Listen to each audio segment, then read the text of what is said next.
Hi, Pisces. This is Genevieve with Belladonna Moonbeams. How are y'all today? Well, I'm kind of excited because Chiron is moving retrograde into Aries, and what that means is that we are entering a period of self-reflection. Chiron was in Greek mythology, just in case you don't know, and Chiron is the son of the Titan Cronus and Philyra, I'm not sure how to say that, who was a sea nymph. And he lived at the foot of Mount Pelion in Thessaly, which would be like Thessalonians if you're thinking of biblical. He was a centaur, and mostly those were violent and savage, but he was famous for his wisdom and his knowledge of medicine, and he's a god of medicine. So I think that's interesting and how this is going to affect us. And of course, it's going to affect every sign differently. For Pisces, this means you want to get back in the water. The last 6 months, this has been a really crazy year. The last 6 months have been really hard for you. Your self-confidence has been struggling. But for the next 5 months, you have the opportunity to get your self-esteem back up. Try coming up with a daily affirmation that resonates for you.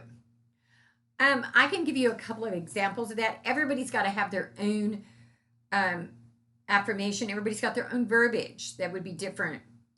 For example, I used to not think I was attractive.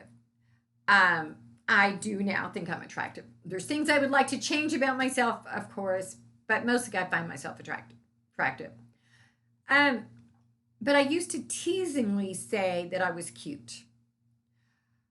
And then after about 6 months, I started believing I was cute. So you have to find the verbiage that works for you.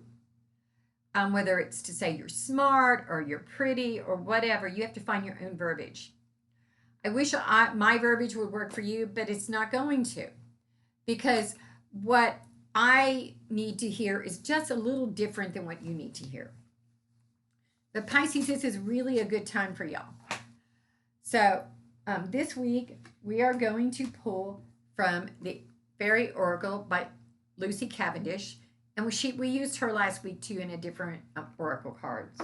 I almost spilled everything. I hate that. What do Pisces need to hear? What do Pisces need to hear? What do Pisces need to hear?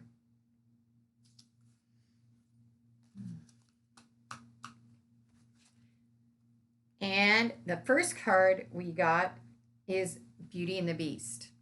Isn't that a gorgeous card? And this card is all about unconditional love. The beast loved Beauty no matter what. And Beauty, once she saw his heart, what was inside of him, she loved him unconditionally too. So she loved him in spite of the fact that he looked like a beast.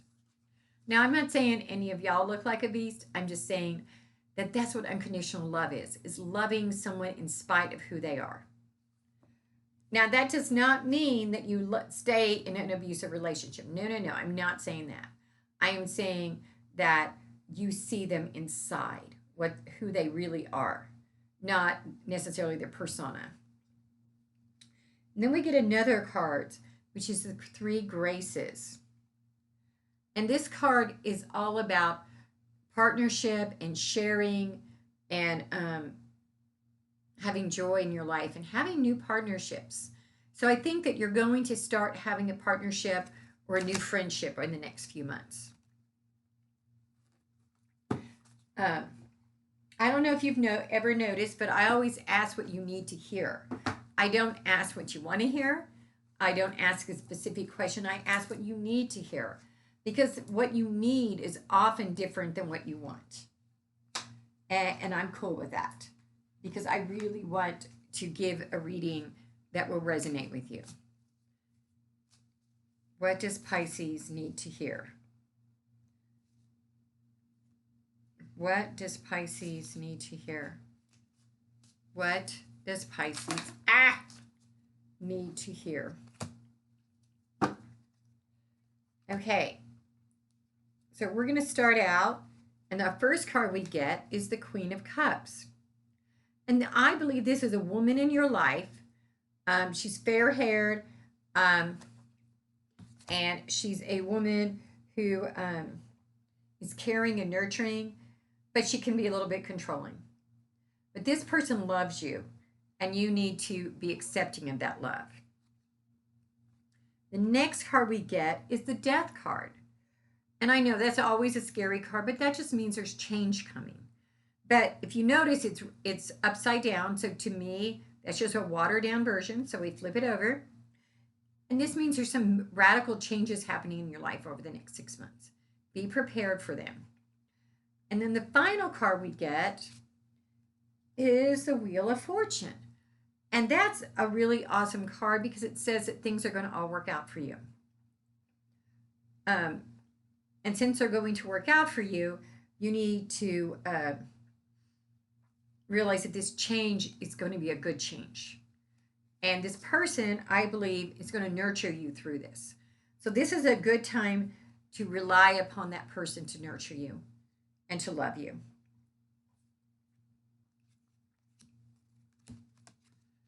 Okay, now I'm going to look at my crystal ball for y'all. And once again, I have a different one this week.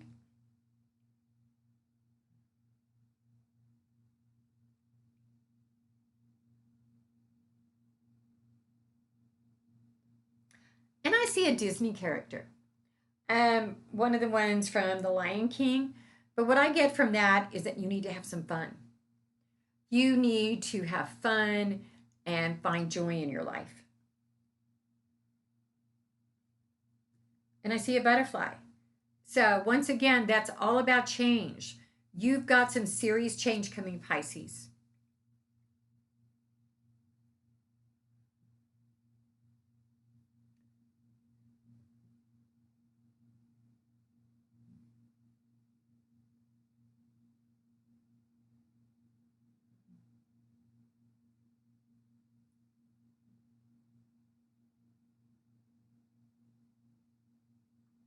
And I see an angel.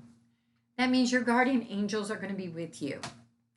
They're going to be with you during this time of this change. And when you feel out of control, and I do believe that you're going to feel out of control at times, go ahead and call upon your guardian angels.